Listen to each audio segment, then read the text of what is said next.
Hybridisation start કરતા પહેલા આપણે એ જોઈ લઈએ કે સંકરણ થવા માટેની પૂર્વ શરતો કેટલીક છે. એ શરતો શું છે? એટલે કે સંકરણ હાઇબ્રિડાઇઝેશન થવા માટેની પૂર્વ શરત.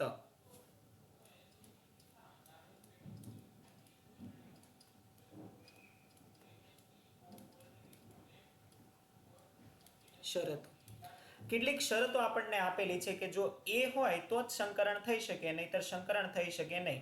એમાં મુખ્ય બે છે, એ બંને આપણે યાદ રાખીશું કે એ બંને શરત કઈ છે. તો કે પહેલી અગત્યની શરત આપણને આપેલી છે કે માત્ર બાહ્યતમ કક્ષાની કક્ષકોનું જ સંમિશ્રણ થાય છે, સંમિશ્રણ શક્ય છે અથવા તો થાય છે. જે બાહ્યતમ કક્ષામાં હોય એનું જ સંમિશ્રણ શક્ય છે, અંદરની કક્ષકોનું તો સંમિશ્રણ થવાનું નથી. રાઈટ? આ તો તમને વ્યવસ્થિત સમજાશે. અને બીજી જે કન્ડિશન આપેલી છે, બીજી કન્ડિશન પણ અગત્યની છે, અને એ છે કે સંમિશ્રણ પામતી કક્ષકોની ઊર્જા કેવી હોવી જોઈએ? તો કે લગભગ સમાન જેવી હોવી જોઈએ. એક્ઝેક્ટ સમાન હોય એવું જરૂરી નથી, પણ લગભગ એકબીજાની નજીકની હોવી જોઈએ. રાઈટ? એકની ઊર્જા ખૂબ જ વધારે ને એકની ખૂબ ઓછી હોય એનું સંમિશ્રણ શક્ય નથી. તો કોનું સંમિશ્રણ થાય? કે જેમની ઊર્જા સમાન જેવી હોય, લગભગ સમાન હોય, એમની વચ્ચે સંમિશ્રણ થાય. એટલે કે સંકરણ પામતી અથવા તો સંમિશ્રણ પામતી કક્ષકોની ઊર્જા સમાન જેવી હોવી જોઈએ. એક્ઝેક્ટ સમાન નહીં, પણ કેવી? સમાન જેવી હોવી જોઈએ. આ બે મુખ્ય કન્ડિશન છે. આ બે કન્ડિશન જો પડાય તો સંકરણ થાય. હવે આપણે સંકરણનો એક્ઝેક્ટ જે મીનિંગ જે છે ને, મતલબ જે છે એ સમજવાનો આપણે થોડો પ્રયત્ન કરીએ કે સંકરણ એટલે એક્ઝેક્ટલી એ કહેવા શું માંગે છે. તો સંકરણનો મતલબ એવો થાય કે જ્યારે પણ કોઈની કક્ષક છે અને એ જે કક્ષક છે એ કક્ષકો જ્યારે સંમિશ્રણ પામે, જેમ કે આપણે કહીએ છીએ કે કોઈની S કક્ષક છે, આપણે એવું કીધું ને, કોઈકની આ S કક્ષક હોય અને એની સાથે કોઈકની P કક્ષક જો સંમિશ્રણ પામે તો શું થાય? તો જ્યારે આ બંનેનું સંમિશ્રણ થાય ને, તો આપણને એવું કીધું છે કે એક નવી જ કક્ષક બને ને, કે જેને સંકૃત કક્ષક કહેવાય. જે નવી કક્ષક બને ને એની ઊર્જા સમાન હોય. રાઈટ? જેમ કે આ S કક્ષક હતી અને આ P કક્ષક હતી, એની અલગ અલગ ઊર્જા કંઈક હશે, પરંતુ હવે જ્યારે આ બંને ભેગી થઈ જશે ને તો એની ઊર્જા સમાન થઈ જશે, અને એની ઊર્જા સમાન થઈને આ રીતની સંકૃત કક્ષક બનાવે. રાઈટ? ધારો કે એક જ S અને એક જ P સંકળાતી હોય અથવા તો સંમિશ્રણ પામતી હોય તો એને આપણે SP સંકૃત કક્ષક તરીકે ઓળખીશું. રાઈટ? એટલે આપણે કહીશું શું? તો કે સંકરણ અથવા તો સંકૃત કક્ષક સંકરણ પામતી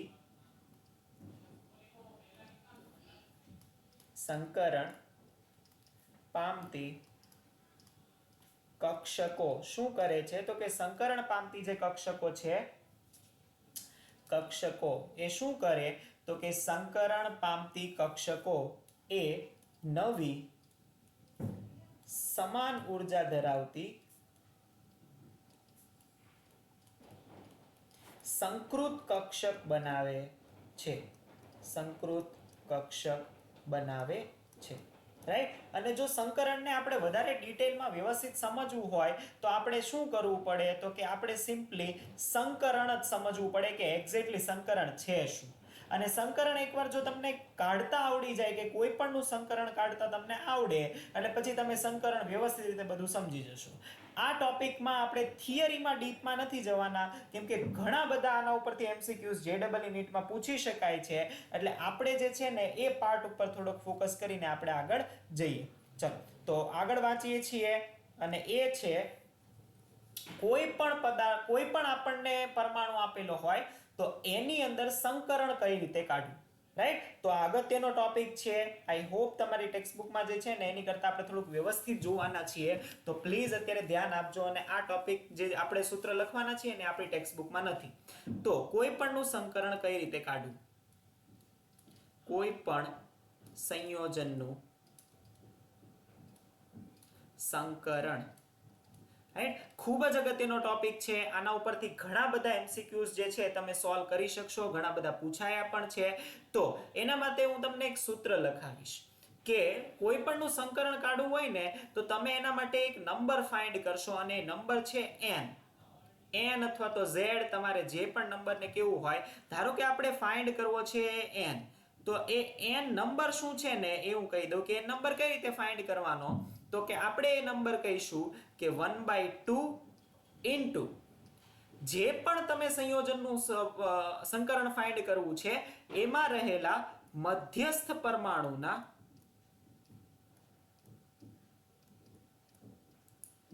સંયોજકતા ઇલેક્ટ્રોન પ્લસ જો કોઈ સંયોજન છે અને એ આયન છે અને એમાં જો નેગેટિવ વીજભાર છે તો એ વીજભારને આપણે એડ કરીશું. એટલે જેટલો નેગેટિવ વીજભાર હોય ને, રાઈટ, નેગેટિવ વીજભાર એને એડ કરવાનો. સેમ જો આપણે એના ઉપર કહીએ છીએ, જો આ બંનેમાંથી કોઈ એક જ હશે, બે તો હોવાનું શક્ય નથી. જો પોઝિટિવ વીજભાર હોય તો એને આપણે બાદ કરીશું, પોઝિટિવ વીજભાર.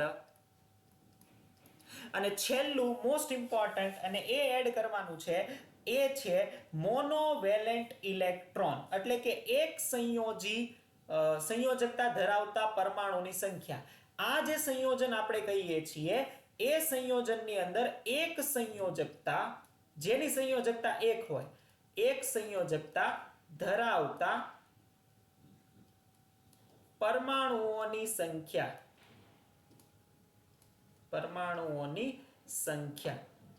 આટલું એડ કરો એટલે તમને 1/2, આ બધું એડ કરીને પછી એને શું કરવાનું છે 1/2, એટલે કે એને ડિવાઈડ બાય 2 કરો એટલે તમને નંબર n જે છે એ મળે. આ જે નંબર n મળશે ને એ નંબરને આપણે મૂકવાનો છે ટેબલમાં. તો એ ટેબલ હવે હું તમને લખાવું. આ અગત્યનું સૌથી ઇમ્પોર્ટન્ટ સૂત્ર છે, રાઈટ. હવે n મળી જાય એટલે n નું એક ટેબલ આવે. એ ટેબલ પણ બહુ સરળ છે, બહુ સરળતાથી યાદ રહી જાય એવું છે. એટલે તમે સંકરણ આસાનીથી કોઈ પણનું કાઢી શકો. એ ટેબલ શું છે તો કે અહીંયા આપણે કહીએ છીએ કે જે તમને n મળ્યો હોય ને અહીંયા રાખવાનો, રાઈટ. અને આ તરફ આપણે કહીએ છીએ કે આ જે છે એ એનું છે સંકરણ. ધારો કે n ની જે મિનિમમ વેલ્યુ મળશે ને તમને, એ ક્યાંથી શરૂઆત થશે તો મિનિમમ વેલ્યુ જે મળી શકે ને તમને એ 2 હશે. જો તમને n ની વેલ્યુ 2 મળે ને તો એનું સંકરણ હોય sp. જો એક s કક્ષક છે અને એક p કક્ષક છે એટલે 2 નંબર, રાઈટ. જો તમને મળતો અહીંયા નંબર જે છે એ 3 હોય તો એનું સંકરણ હોય sp2, 2 p કક્ષક અને એક s કક્ષક.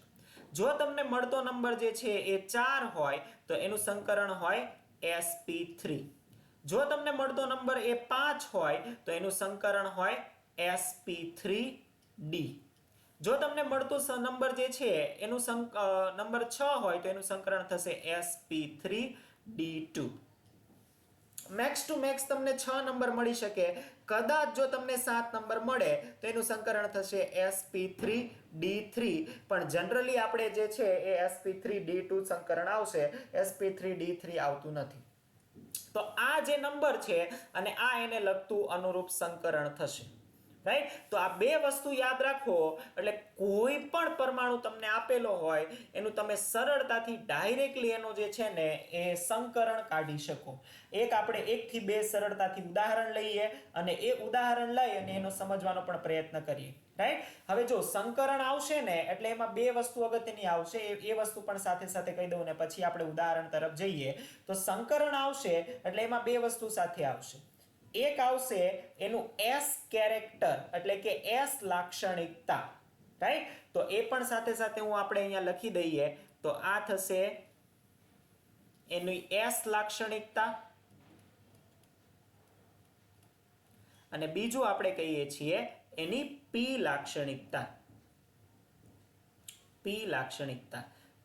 S અને p લાક્ષણિકતા શું છે એ પણ હું તમને કહી દઉં કે એને કઈ રીતે કાઢી શકાય. બહુ સરળ છે, રાઈટ. તો આપણે કહીએ છીએ S અને p લાક્ષણિકતા. લાક્ષણિકતાઓ આપણે જે જોવાના છીએ એમાં 2 છે. એક છે S અને એક છે p, રાઈટ. એનું પ્રમાણ હશે, રાઈટ, એસ કેટલા ટકા છે અને પી કેટલા ટકા છે એનું પ્રમાણ હશે, એને કહેવાય એની લાક્ષણિકતા. કઈ રીતે કાઢવાનું? તો સિમ્પલ, જેમ કે આપણી પાસે sp કક્ષક છે તો ટોટલ સંકરણમાં s નો કેટલો ફાળો છે એને કહેવાય s લાક્ષણિકતા. જેમ કે ટોટલ સંકરણ છે બે કક્ષકોનું, એમાં s ની કેટલી કક્ષક છે તો કે એમાં s ની છે એક કક્ષક અને p ની પણ છે એક કક્ષક. તો s ની લાક્ષણિકતા શું થાય? તો અહીંયા જો હું sp માટે તમને સોલ્વ કરીને બતાવું કે sp કક્ષક હોય તો એમાં s લાક્ષણિકતા કઈ રીતે કાઢવાની? તો કે s લાક્ષણિકતા એટલે કે s કક્ષકની સંખ્યા, સંકરણમાં s કક્ષકની સંખ્યા, રાઈટ, સંકરણમાં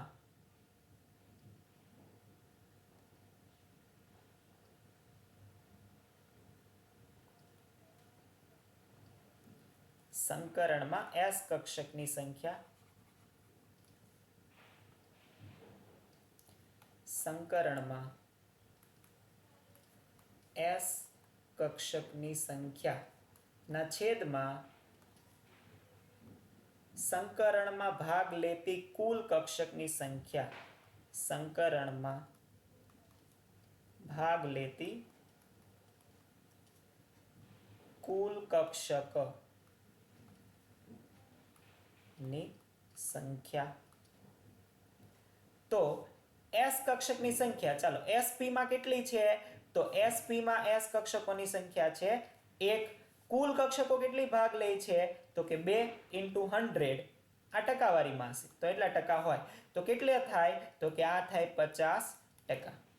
તો sp ની અંદર s લાક્ષણિકતા કેટલી છે? તો એમ કહી શકાય કે sp ની અંદર s લાક્ષણિકતા જે છે એ 50% છે.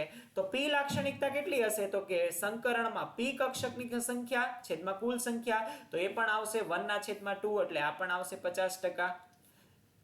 સેમ આવી રીતે તમારે બધા માટે તારવવાનું છે. કઈ રીતે તારવશો? સિમ્પલ છે. જો અહીંયા જ આપણે તારવી લઈએ કે sp2 ટોટલ કેટલી કક્ષકો છે? 3. એમાંથી s ની કેટલી કક્ષક છે?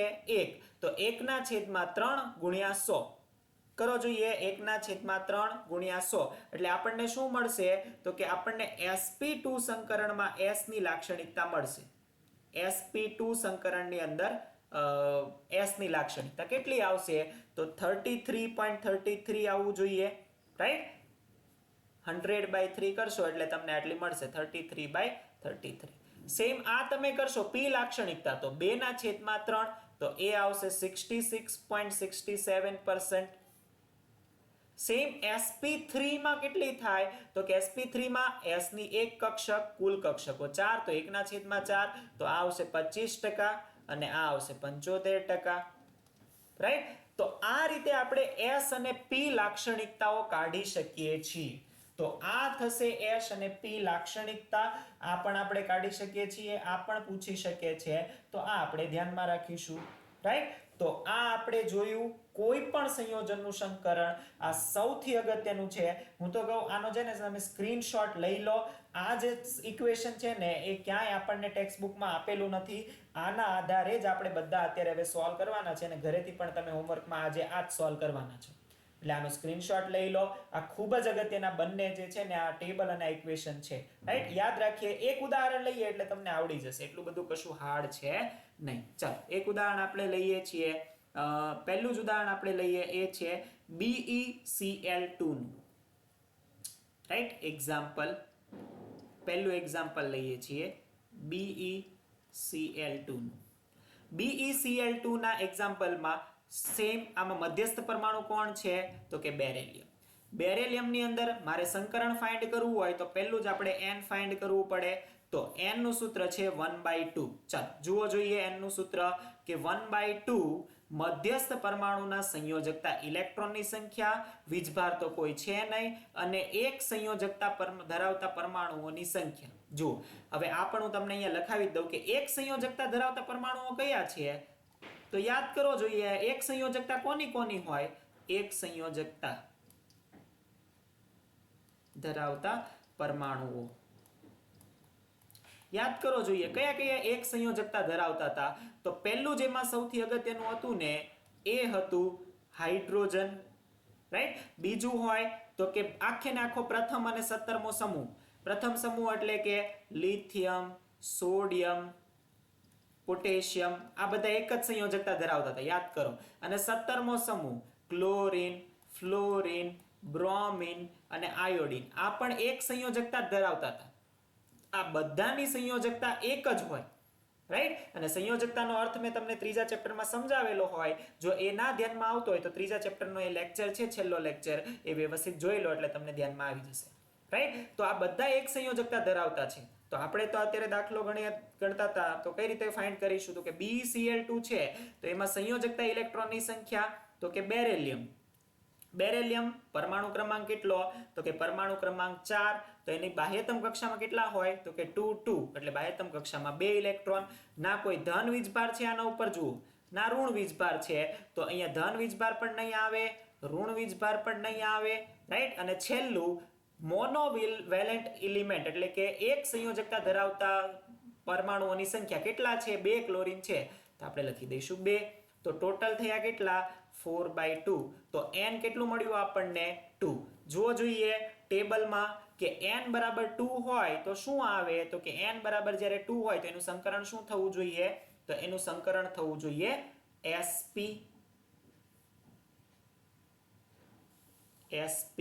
રાઈટ. તો આપણને જે આ આપણને મળ્યું છે એનું સંકરણ શું થશે? તો કે એનું સંકરણ થશે sp. ધ્યાનમાં આવશે, રાઈટ. તો આ sp કક્ષકો થશે. હવે જો એને તમને થોડુંક ઇલોબરેટ કરીને આપણને છે ને ટેક્સ્ટબુકમાં આપેલું છે કે BeCl2 જે છે ને એ કઈ રીતે ગોઠવાયેલો હોય. તો આ જે બેરેલિયમની કક્ષકો છે એ કઈ સંમિશ્રણ પામે? તો કે બાહ્યતમ કક્ષામાં કઈ હતી? તો કે બાહ્યતમ કક્ષામાં હતી 2s કક્ષક. તો આની એક 2s કક્ષક આ રીતે હશે. અને બીજું કે ક્લોરીનની કઈ કક્ષક સંમિશ્રણ પામે? તો કે ક્લોરીનની સંમિશ્રણ પામે એ હોય 2p કક્ષક, રાઈટ. ક્લોરીન તમે લખશો તો એની અંદર જે કક્ષક સંમિશ્રણ પામે છે એ ક્લોરીનની કઈ કક્ષક હશે? તો કે 2p કક્ષક હશે. અને બંનેની ઉર્જા સમાન જેવી જ હોય, 2 2. તો અહીંયા આપણે કહીએ છીએ કે આ એક ક્લોરીન છે, અહીંયા બીજો ક્લોરીન છે, અને બંનેની આપણે કહીએ છીએ કે આ રીતની જે છે એ p કક્ષક છે, રાઈટ. આ p કક્ષક છે, આ 2p આની અને આ 2p આની. તો આ બંને વચ્ચે જ્યારે સંમિશ્રણ થાય તો આ બંને વચ્ચે સંમિશ્રણ થાય અને શું રચશે? તો કે એ આ રીતનો બેરેલિયમનો BeCl2 નો પરમાણુ રચે અને એમાં એક સંકૃત કક્ષક રચાય, રાઈટ. સંકૃત કક્ષક રચાય અને જુઓ આ હેડ ટુ હેડ જોડાય છે. તો હેડ ટુ હેડ જોડાતું હોય તો એ શું બનાવે? તો કે સિગ્મા બંધ બનાવે. ધ્યાનમાં આવશે, રાઈટ. તો આ હેડ ટુ હેડ જોડાય છે તો સિગ્મા બંધ બનાવશે. અને બીજું અગત્યનું વાત એ કે સંકરણ થાય ને તો કક્ષકો કઈ રીતે ગોઠવાય? તો કે કક્ષકો એમની વચ્ચે ઓછામાં ઓછું અપાકર્ષણ લાગે એ રીતે ગોઠવાય. કક્ષકોની દિશા કઈ હોય? તો કે સંકૃત કક્ષકો અવકાશમાં તેમની વચ્ચે ઓછામાં ઓછું અપાકર્ષણ લાગે તે રીતે ગોઠવાય છે. કઈ રીતે ગોઠવાશે? તો કે મિનિમમ અપાકર્ષણ લાગવું જોઈએ. હવે વિચારો જોઈએ કે એક તરફની કક્ષક આ દિશામાં છે, એક તરફની આ દિશામાં છે, તો એ કઈ રીતે ગોઠવાય તો ઓછામાં ઓછું અપાકર્ષણ લાગે? તો સિમ્પલ, આ ક્લોરીન છે, આ બેરેલિયમ છે અને આ ક્લોરીન છે. જો એમની વચ્ચેનો ખૂણો 180 ડિગ્રી થાય તો એ બંને એકબીજાથી મેક્સિમમ અંતરે હોય. તો એનો મતલબ કે બેરેલિયમ અને બીજા બે ક્લોરીન છે એ કઈ રીતે ગોઠવાયેલા છે? તો એમની વચ્ચે 180 ડિગ્રીના ખૂણા ઉપર ગોઠવાયેલા છે. અગેન સપોઝ તમને પૂછે કે BeCl2 ના અણુમાં સંકૃત કક્ષકમાં S કેરેક્ટર કેટલું છે? તો કે S કેરેક્ટર, હવે તમે ડાયરેક્ટ જ લખી શકો કે Sp છે તો એ થશે 50%, અને P છે તો એ P કેરેક્ટર પણ કેટલું થશે? એ પણ થશે 50%. ધ્યાનમાં આવશે, રાઈટ. તો આ વસ્તુઓ આપણે જો બહુ બધા ઉદાહરણ છે, બધા ઉદાહરણો સોલ્વ કરવાનો નથી, તમારે જાતે આ રીતે સોલ્વ કરવાના છે.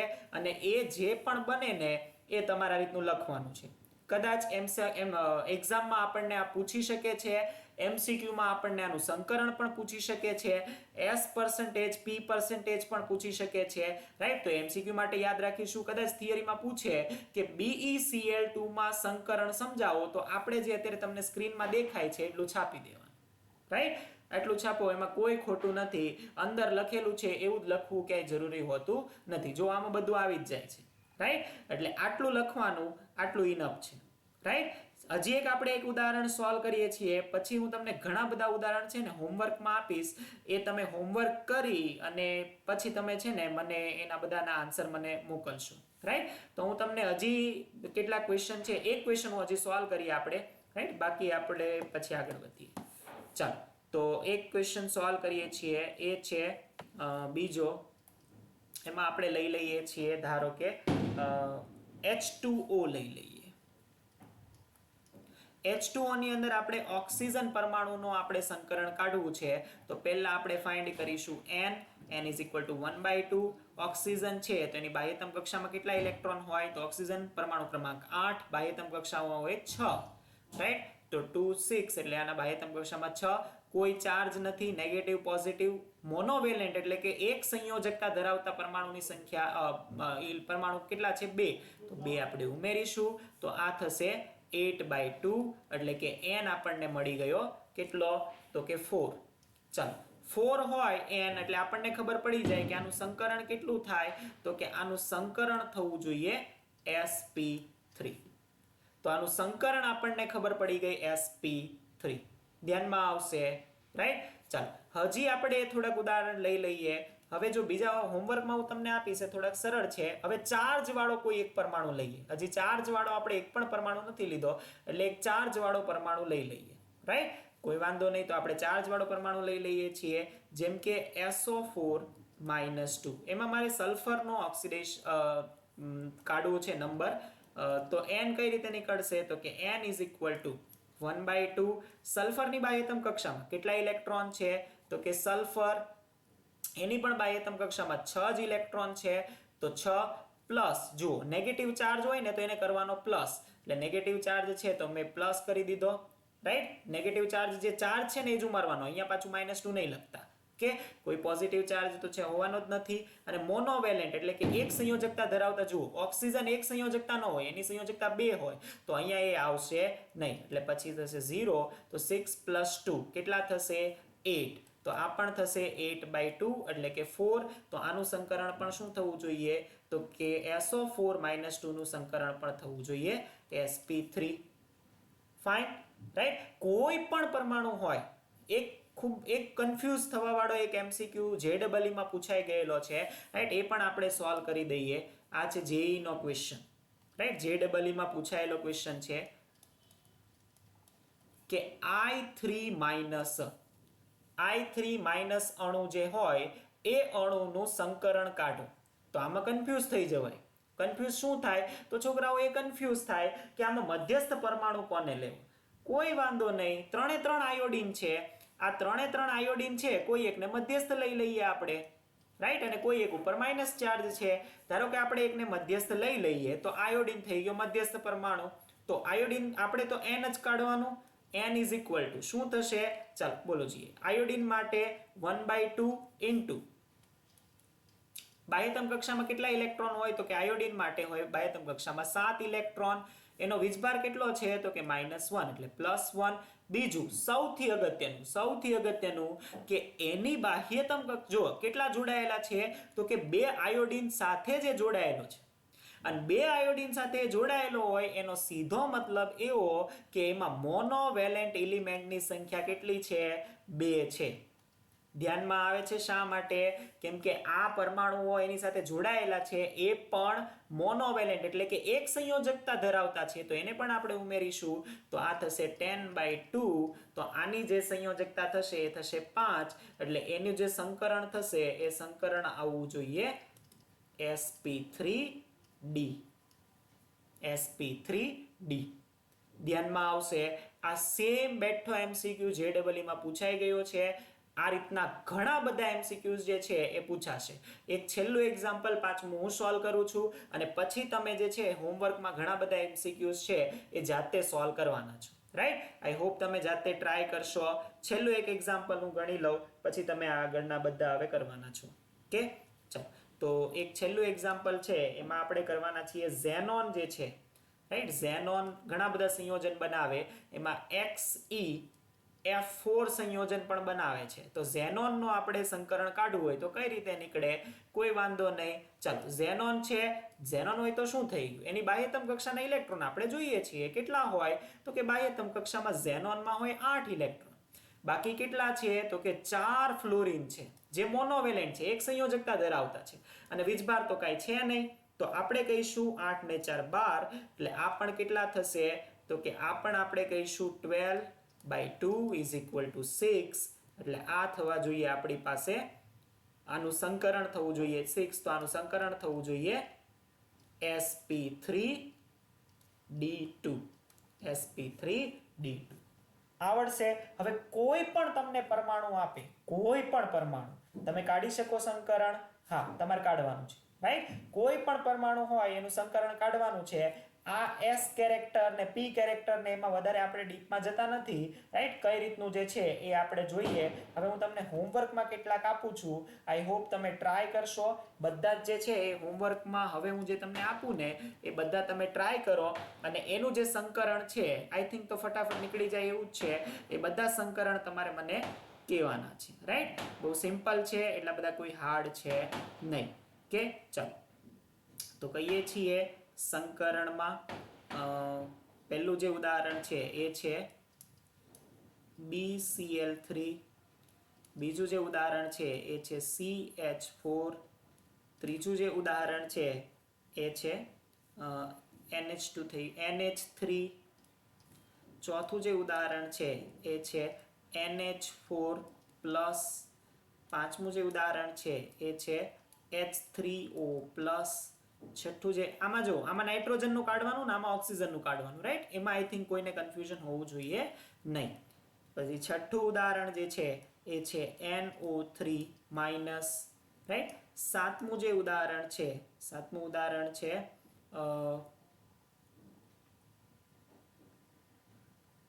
કયા લઈ લઈએ, ઘણા બધા SF6, રાઈટ? આઠમું ઉદાહરણ છે SF2, SF4, 10મું XeF2, રાઈટ? આ 10 તમે સોલ્વ કરો, એના જે સંકરણ આવે છે એ મને જણાવો કઈ રીતના હોય છે એનું સંકરણ, રાઈટ? એ આપણે જોઈએ અને પછી આપણે જોઈશું આગળની, રાઈટ? હા, હજી એકાદ એક અગત્યનું છે PCl5 અને PCl3. તો 11 અને 12 પણ લખી લો. PCl3, PCl5, right? ઘણા બધા છે, પણ ટૂંકમાં હવે તમને સંકરણ કાઢતા તો આવડવું જોઈએ, રાઈટ? એક જ સૂત્રની મદદથી તમે કાઢી શકો છો. તો આજના લેક્ચરમાં આપણે અહીંયા સુધી રાખીએ છીએ. આ બધા વિશે જે છે ને ઘણા બધા થઈ શકે, પણ મને જેટલા યાદ આવે છે એટલા મેં તમને આપેલા છે. તમને જો બીજા કોઈ મળે ને તો એ સંયોજનનું પણ સંકરણ કાઢવાના પ્રયત્ન કરજો, રાઈટ?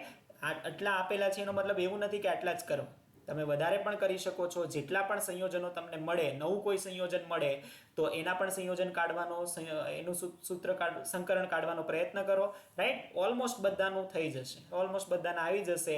તો એ પણ જે છે ટ્રાય કરજો. ઓકે, તો આજના લેક્ચરમાં અહીંયા સુધી રાખીએ છીએ સંકરણ અને સંકરણના કેટલાક ઉદાહરણો. Okay, thank you so much.